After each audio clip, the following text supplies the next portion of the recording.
Georgia, right over the border. You know, your coach told you do one thing: don't let them beat you when you're in Clemson. Is that something you got in your mind today, going into the game this weekend?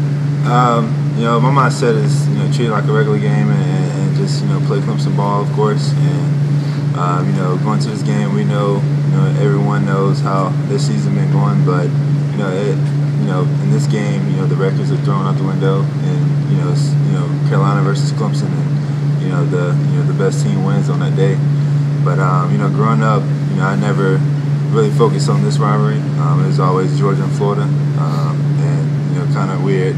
Living down the street from Athens, I was always a Florida fan. So I didn't really find out how big this rivalry was until I started getting recruited by Clemson, and one of my head coaches, or one of my coaches back in high school, was always a big Clemson fan, and he was just he don't really like Carolina. So I told him as long as I told him back in 10th grade that if I'm a quarterback, I don't want to lose to him. So just treat it like a normal game, and keep it like that.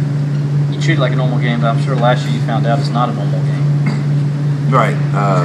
For the fans and the people, and just respect, and just have that that full year of just having being on top of the state is really big. So for me, just keep everyone down, and just treat it like the other games before.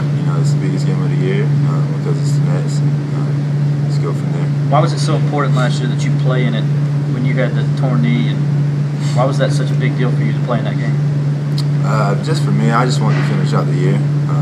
My year was up and down with injuries, and just not being able to finish out the Georgia Tech game and not play the Georgia State, and when Sweeney and Danny Poole was we had a meeting with my parents and saying that I was able to play. I just wanted to finish out the year on a good note. So that was pretty much my reason, and it came out with a big win. What were you thinking when you went out one play near the goal line there, where it looked like you scored, but they said you were down to 1, but you ended up, even without an ACL, juking a guy? Have you looked at that play from that game and thought, man, how'd I do that with no ACL? I haven't seen it in a while, but it was just in that moment. I wasn't during the game. I wasn't thinking about my knee. I was just out there just playing ball, and I was for me to be able to go out there and play. Coach Sweeney said I had to be a playmaker and make plays, and I didn't want to be that person that holds the team back. So I just went out there and did what I could, and I did pretty good. So. Coach Sweeney took some criticism after that for allowing you to play in that game. Kind of what was your reaction looking back on it, to the whole thing of allowing you to play with a serious injury? Well, it wasn't his fault. It was my decision. It was something that me and my parents talked about, and they said if I was comfortable with it, then I was able to play. It's not like we're in pee-wee or middle school ball. This is collegiate football. So I'm old enough to make my own decisions, and I wanted to play, and so he said if I was capable of going out there and making plays, then I can go out there. I really didn't think too much about it because a week later I was going to have surgery, so there really wasn't anything else I could do to it. Did you find going into last year's game that week that for the older players it was tight or tense at all, just because those older guys, they lived through a 5-year losing streak, or at least parts of it? I don't really know about the previous years, but I know last year, the older guys and the people that been around, for that 0-5 streak, they really wasn't tense about the game. They were comfortable, they were excited, and they just had that belief and that trust in the players around them, knowing that we can go out there and turn the whole streak around and just be able to win. And that's what we did. The seniors led us.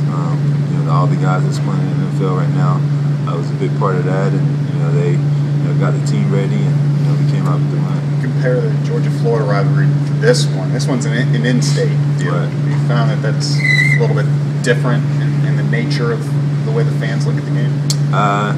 Yeah, of course. It's it's very big, especially just being in the state, and just trying to have the be the top team in the state. So both of them are big, but this one is a little extra because they both in the state, like you said.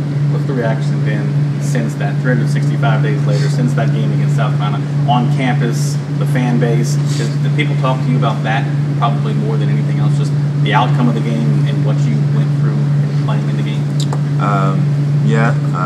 I know earlier in the year they did a lot more, but people still probably gonna talk about it from 10 years from now, and it was just good to see the Clemson fans happy and very excited, and a lot of people come up to me and say that they can go to work now smiling and brag to their Carolina co-workers and people like that. So it was pretty cool to just to hear that and see the fans happy about that win.